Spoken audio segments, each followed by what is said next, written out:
Нұрпейісова Роза Өтебайқызы 1960 жылы 13 қыркүйекте бұрынғы Оңтүстік Қазақстан облысы, қазіргі Түркістан облысы, Түркістан қаласында дүниеге келген.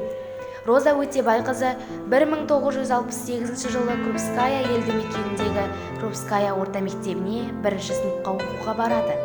10 жылдық мектепті 1978 жылы тамамдап, 1979 жылы Қызылорда қаласындағы Гоголь атындағы педагогикалық институттың педагогика және бастауыш сыныптар методикасы факультетіне оқуға түседі. Оқуды 1983 жылы үздік бітіріп, осы жылы отбасын құрады. Еңбек жолын 1983 жылы Қызылорда қаласындағы номері 9 мектепте бастауыш сынып мұғалімі болып бастаған.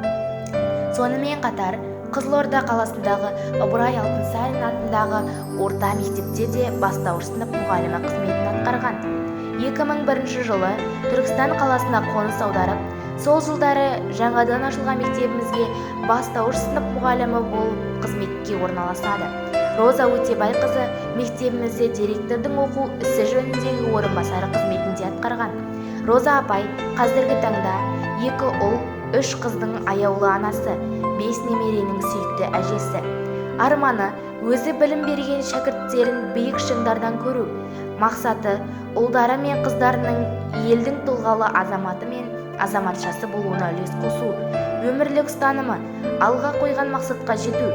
Марапаты облыстық ерен еңбегі үшін медалімен және облыстық білім департаментінің қалалық білім бөлімінің мақтау қағаздарымен марапатталған. Бірнеше рет қала әкімі мен Нұр Отан халықтық демократиялық партиясының марапатына ие болған.